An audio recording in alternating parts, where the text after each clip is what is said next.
अ, आज से बिहार बोर्ड वालों के लिए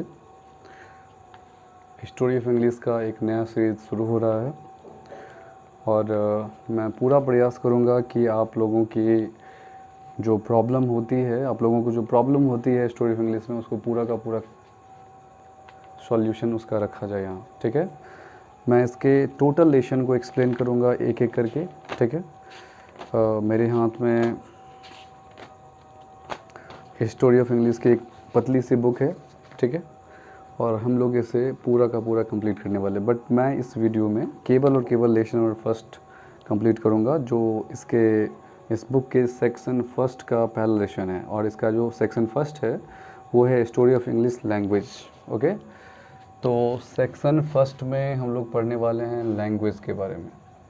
ओके, और इसका जो सेकेंड सेक्शन है वो है लिटरेचर का। ओके, तो लिटरेचर हम लोग total number of chapter 8 chapter पढ़ने के बाद हम लोग इसके लिटरेचर पार्ट में जाएंगे। इसका जो सबसे पहला पार्ट है वो है हिस्टोरी ऑफ इंग्लिश।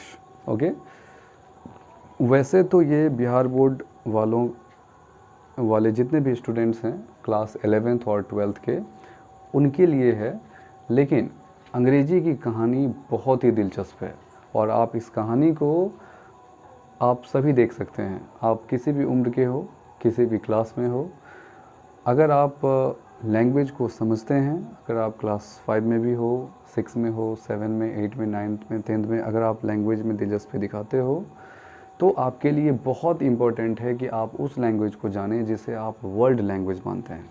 एक समय था जब अंग्रेजी इस दुनिया में वर्ल्ड लैंग्वेज नहीं था, तो उस समय में पूरी दुनिया में राज कर रहा था लैटिन। ओके, इस लैंग्वेज ने पूरी दुनिया में कब्जा करके रखा था। और उससे भी पहले इस दुनिया में जो लैंग्वेज था वो था, आप कह सकते हैं अगर कॉन्टिनेंटल बोलें तो एशियन और यूरोपियन भाषा जिस समय में पूरे वर्ल्ड पे रूल कर रही थी, उस समय ना इंग्लिश था और ना इंग्लिश का कोई नाम था। ठीक है, इंग्लिश हमारे सामने कब आता है? 449 में। सबसे पहले इंग्लिश इस पूरी दुनिया में जो आता है वो आता है 449 में, AD 449। और आप जानते हैं AD टाइमलाइन, आप जानते होंगे AD क्या होता है ना? आफ्टर द बर्थ ऑफ, या कह सकते हैं the birth of Jesus. Okay, Jesus Christ का जो जन्मदिन है उसी दिन से डेट को गिना जाता है और उसे ही हम AD मानते हैं। उसके बाद जो एक साल बीत गया तो उसे हम 1 AD मानते हैं, फिर 2 AD, 3 AD, ऐसे करके समय चल रहा है। ठीक है, डेट चल रहा है। ये क्रिश्चियन के कैलेंडर के अकॉर्डिंग AD हम लोग मानते हैं। ठीक है, इसका जो फुल फॉर्म होता है वो एनो डोमिनी भी होता है, बट अब AD के जगह पर CE का यूज़ CE का प्रयोग करना लोग शुरू कर दिया है। CE का मतलब क्या होता है जी? CE का अर्थ होता है कॉमन इरा। ठीक है, और लोग जिस जगह पर BD का यूज़ करता था उस जगह पर अब लोग BCE का यूज़ करता है, बिफोर कॉमन इरा। ठीक है, तो फिर से मैं आप लोगों को बता दूं, AD के जगह पर अब CE का प्रयोग होता है। CE का मतलब होता है कॉमन इरा, और BD के जगह पर अब यूज़ होता है बिफोर कॉमन इरा, यानी कि BCE यूज होता है। ठीक है, ओके, तो हम लोग चलते हैं कि आखिर ये जो इंग्लिश लैंग्वेज है ये AD 449 में आया, बट किन लोगों ने इसे इंट्रोड्यूस किया था? ये किन की भाषा थी? ऐसा तो नहीं कि हम लोग जिसे जानते हैं इंग्लिश के रचयिता या जो भी मानते हैं कि इंग्लिश उन्हीं का देन है, उन्हीं के द्वारा हम तक पहुंचा है। ऐसा तो नहीं कि ये इंग्लिश कहीं और से आया था, बिल्कुल। तो ये बहुत बड़ा क्वेश्चन है कि ये जो इंग्लैंड नेम है और ये जो इंग्लिश जो इस लैंग्वेज का नाम है, ये शायद किसी और ने इसे रखा हो या किन्हीं और की भाषा हो ये। ठीक है, चलिए, तो इस बुक में पूरा का पूरा स्टोरी है, देख सकते हैं इसका नाम ही है हिस्टोरी ऑफ इंग्लिश। और इस बुक में हम लोग पढ़ने वाले हैं अंग्रेज़ी की कहानी, और इस कहानी में बहुत ही दिलचस्प कहानी है, ये बहुत मज़ा आएगा पढ़ने में। ठीक है, चलिए शुरू करते हैं। देखिए, अंग्रेजी की शुरुआत होती है जर्मेनिक ट्राइब से। Germanic tribes, and what is the mean of Germanic tribes? The people of German. Okay, the people of Germany. Germany के मेन लैंड के जो लोग थे उन्हें ही हम लोग कहते हैं the Germanic tribes, the tribes of German, okay. और ये जो ट्राइब्स थे इसका नाम क्या था, इसका जो फर्स्ट ट्राइब था उसका नाम है एंग्लो, द एंग्लो। और सेकेंड ट्राइब्स का नेम क्या है, द सेक्सन्स। और जो थर्ड ट्राइब्स है उसका नाम क्या है, द ज्यूट्स, ओके। और तीनों मिलकर क्या कहलाता है, एंग्लो सेक्सन्स। इस तीनों को एक साथ अगर हम बोले तो क्या कहते हैं, इसे हम लोग एंग्लो सेक्सन्स कहते हैं, ठीक है। एंग्लो सेक्सन्स ने इंग्लैंड पे इन्वेड करता है, इंग्लैंड में इन्वेड करता है, हमला करता है इंग्लैंड पर, ठीक है। और जिस समय इंग्लैंड पे हमला करता है उस समय इंग्लैंड का नाम इंग्लैंड नहीं था, ओके। उस समय इंग्लैंड का नाम इंग्लैंड नहीं था, उस समय इंग्लैंड का नाम था इंग्लैंड, जो नहीं इंग्लैंड भी नहीं था, इंग्लैंड तो इन लोगों ने ही रखा था, ठीक है। उससे पहले उसका नाम कुछ और था, मैं बताऊंगा आपको। और अगर मैं इन्वेड का बात करूं तो 449 में इन लोगों ने इन्वेड किया इंग्लैंड को, ठीक है। और इस जगह का नाम इंग्लैंड रखता है, सबसे पहले इस जगह का नाम रखता है इंग्लैंड। और इसके भाषा का मतलब अपनी भाषा का, इन लोगों ने अपने भाषा का नाम रखता है वहाँ पर एंजल्सन, ओके। तो इस जगह का नाम क्या रखता है, इंग्लैंड का जो जगह होता है उसका नाम रखता है इंग्लैंड, और अपनी भाषा का नाम रखता है एंजल्सन। एक्चुअली एंजल्सन जो है वो इनके नामों पर है, ठीक है। एंजल और सेक्सन्स मिलकर के एंजल्सन बनता है, और इन्हीं के नाम पर इसका नाम रखा गया था, इसकी भाषा का नाम रखा गया था, ठीक है। तो आपने ये समझ लिया कि अंग्रेज़ी जो भाषा है वो इंग्लैंड का नहीं है, इंग्लैंड के वासियों का नहीं है, ठीक है। इंग्लैंड के जो मूल वासी हैं उनका ये नहीं है, ओके। तो ये भाषा कहाँ का है, ये भाषा है जर्मनी का, ये भाषा है जर्मनी का। जर्मेनिक जो ट्राइब्स थे उन लोगों ने इस जगह पर हमला किया और इस जगह का नाम रखा था इंग्लैंड। और इसके अपनी भाषा का उन्होंने जब वहाँ रहना शुरू कर दिया उसकी, तो अपनी भाषा का नाम रखा था एंजल्सन, ओके। तो जिस समय ये इंग्लैंड पे ये हमला करते हैं, अच्छा एक बात हम समझ लेते हैं कि आप लोग सुने होंगे कि इंग्लैंड किसका पार्ट है, यूके का, यूनाइटेड किंगडम का पार्ट है।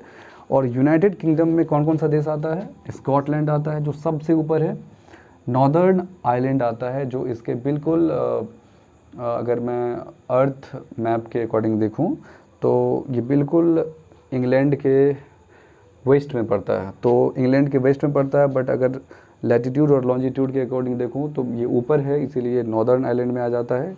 तो इस आयरलैंड का नाम बढ़ जाता है नॉर्दर्न आइलैंड। और इसका थर्ड जो पार्ट है इस यूके का वो इंग्लैंड है, और चौथा जो पार्ट है इसका वो है वेल्स। तो कुल मिलाकर के यूके में ये यानी कि यूनाइटेड किंगडम में 4 देश है, स्कॉटलैंड, नॉर्दर्न आइलैंड, आयरलैंड, तीसरा है इंग्लैंड और चौथा है वेल्स, ठीक है। तो इन जगहों पे ये लोग हमला करते हैं और यहाँ पर ये एक साथ रूल करते हैं, शासन करते हैं और रहने लगते हैं, ठीक है। धीरे धीरे यहाँ के जो लोग हैं, जो इंग्लैंड के जो लोग हैं, जो यहाँ के नेटिव हैं, वो इनके साथ हॉस्टाइल रिलेशनशिप में आ जाते हैं। धीरे धीरे वो एक दूसरे को समझने लगते हैं, ठीक है। और इनका जो अपना बेसिक नेम है वो क्या है मैं बताता हूँ आपको। इनका जो बेसिक नेम है वो है Welsh. The Saxons on the other hand call the natives of England Welsh, okay. तो इंग्लैंड के जो नेटिव लोग हैं, मतलब इंग्लैंड के जो वहाँ के रहने वाले जो लोग थे, जो वहीं पर रहते थे, उनका नाम विलश था, ओके। विलश था, लेकिन विलश जो नाम रखा गया था वो इन ट्राइब के द्वारा रखा गया था। और इस ट्राइब का जो नेम है वो इंग्लैंड के जो लोग थे, जो वहाँ के जो नेटिव थे, वो इन ट्राइब्स को क्या कहते थे, इन ट्राइब्स को कहते थे the Germanic invaders were called sections by the natives of England, okay. Germanic invaders को सेक्शंस कहा जाता था इंग्लैंड के नेटिव के द्वारा। देखिए ये इंग्लैंड के नेटिव्स हैं, ये इंग्लैंड के नेटिव्स हैं, और इसे क्या कहते थे, वो कहते थे सेक्शंस कहते थे। और ये जो सेक्शंस हैं वो इन्हें क्या कहते थे, विलस कहते थे, ठीक है, इन्हें विलस कहते थे। तो अगर मैं ध्यान से देखूं तो यह जो भाषा है, मैं सबसे पहले लैटिन पे आ जाता हूं। तो मैं अभी आपको बता रहा था कि यह जो भाषा है इंग्लिश, ये बहुत ही छोटा भाषा है, उम्र में बहुत छोटा है। English is much younger than Sanskrit, Persian, Greek, Latin and many other great classical language of the past. मतलब अंग्रेजी जो है वो पास्ट में बीते हुए समय में बहुत सारी भाषाओं में बहुत ही छोटा है। ये संस्कृत से भी छोटा है उम्र में, पर्शियन से भी छोटा है, ठीक है, ग्रीक से भी छोटा है, लैटिन से भी छोटा है, और भी जो बहुत सारे पुराने जो महान भाषा था जो उस समय चल रहा था दुनिया में, उससे उससे काफ़ी छोटा है। ये 449 में आया है। और संस्कृत आप जानते हैं ये बहुत ही पुराना भाषा है, ग्रीक भी बहुत पुराना भाषा है, ठीक है।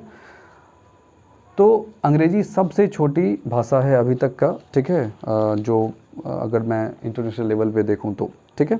The English language is much younger than Sanskrit, Persian, Greek, Latin and other great classical language of the past. Okay, and second line is when these European and Asian languages were ruling the world. मैं जितनी भाषाओं का नाम अभी लिया हूँ ये या तो एशियन है, यूरोपियन भाषा है।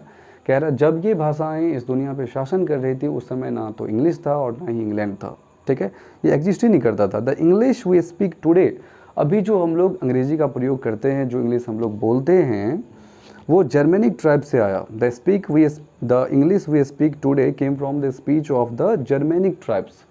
अभी जो हम लोग इंग्लिश बोलते हैं वो कहाँ से आया है? वो जर्मेनिक ट्राइब से आया है, ना कि इंग्लैंड से। कहाँ से आया? जर्मेनिक ट्राइब से।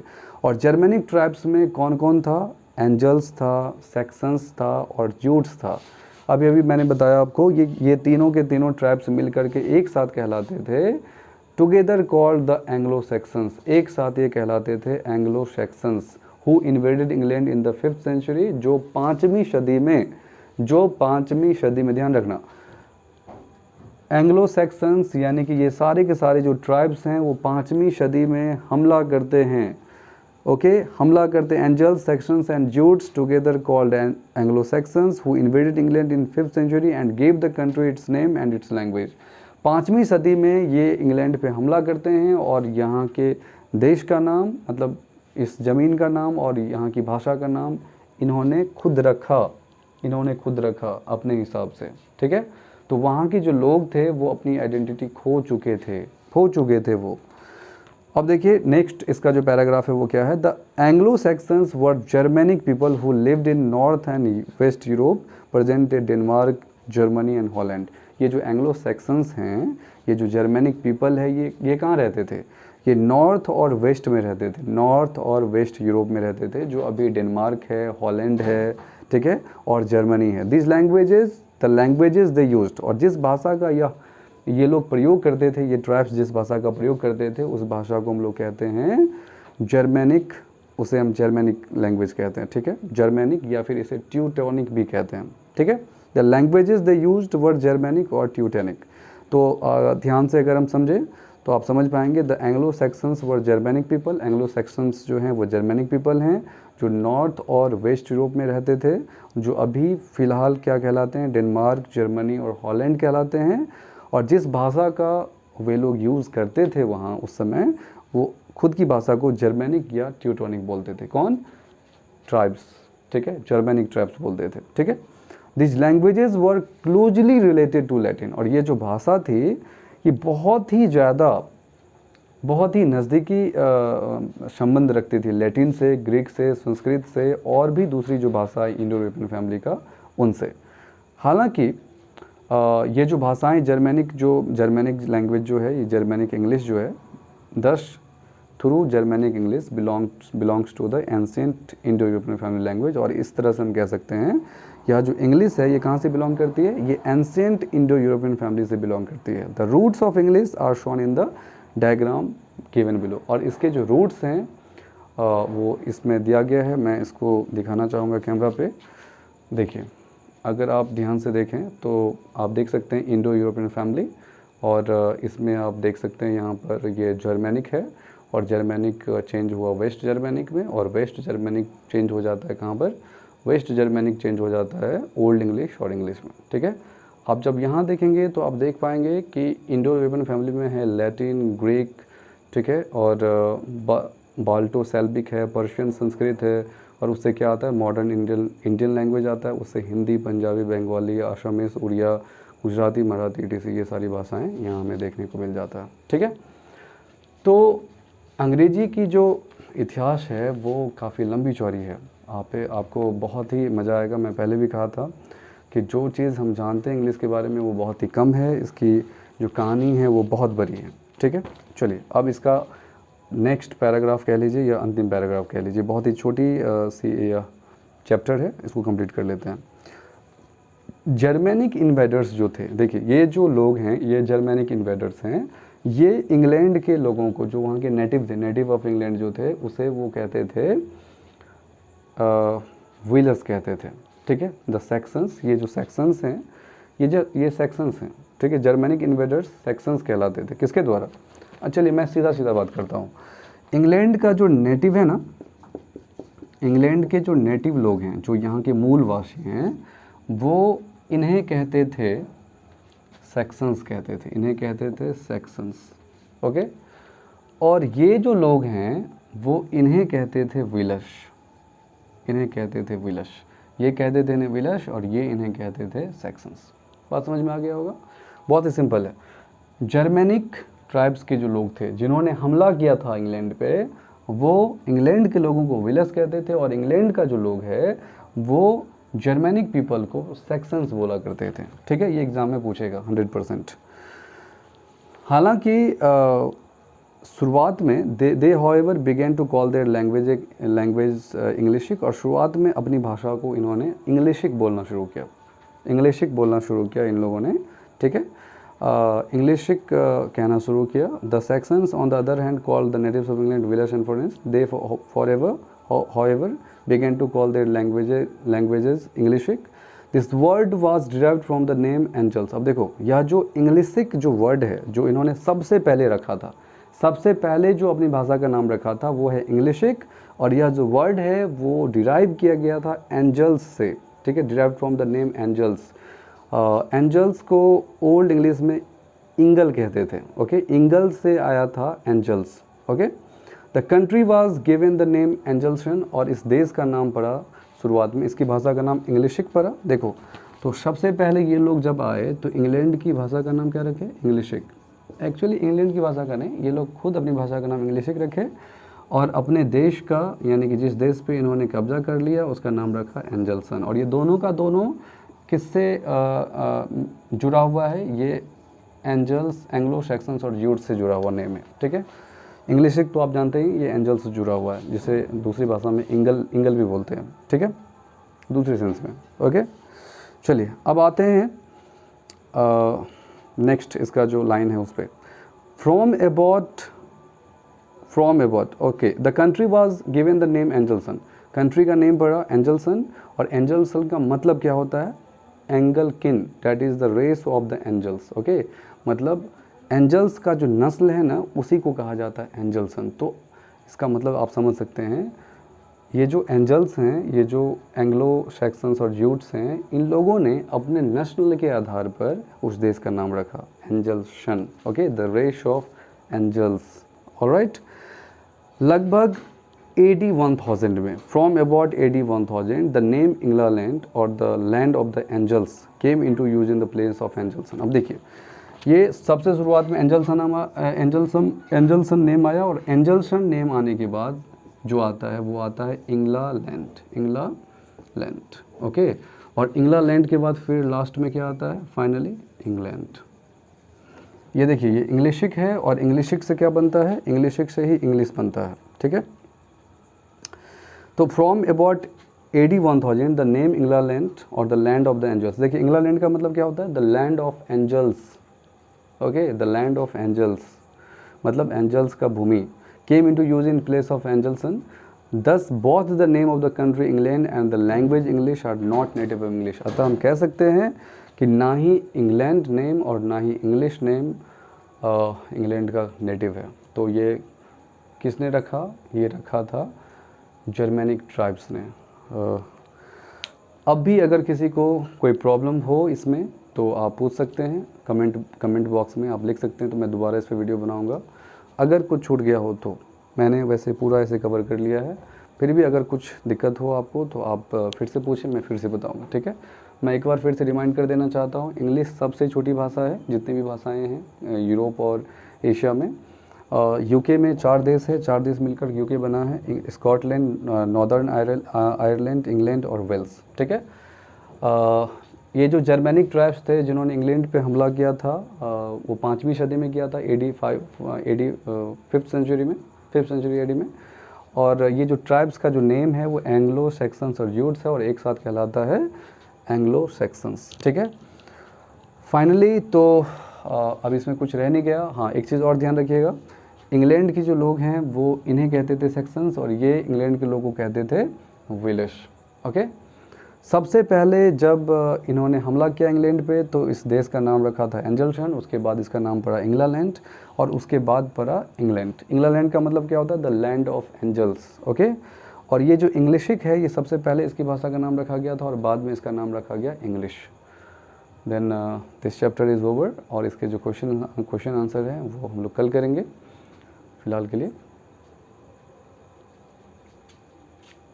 बस इतना ही।